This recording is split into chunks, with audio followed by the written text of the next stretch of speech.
Phone tapping చేయించింది కేటీఆరే. ఆయన పాపాలనే బయటకు వస్తే రాష్ట్రంలో 5 నిమిషాలు ఉండలేడు. వేముల వీరేశం నకిరేకల్ ఎమ్మెల్యే చెప్తుండు. ఫోన్ ట్యాపింగ్ చేయించింది కేటీఆరే. నిజంగానే ఆయన పాపాలు బయటకు వస్తే రాష్ట్రంలో ఒక్క నిమిషం కూడా ఉండలేడు. మరి ఆ పాపాలు బయట పెట్టండి. ఎవరు వద్దన్నారు? 10 నెలలు అయింది మీరు వచ్చి.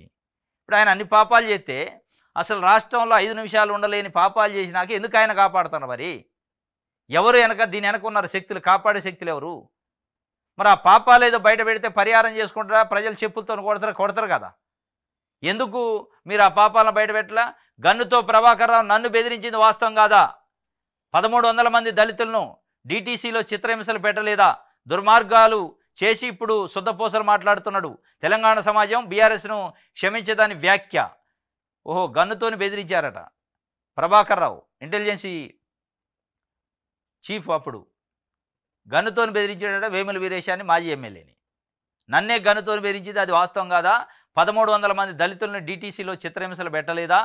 ఇప్పుడు నువ్వు వచ్చి దుర్మార్గాలు అని చేసి శుద్ధపూసలు మాటలు చెప్తున్నావు. మరి దుర్మార్గాలు చేసినోడు శుద్ధపూసల మాటలు చెప్పే అవకాశాన్ని మీరు ఎందుకు ఇస్తున్నారు?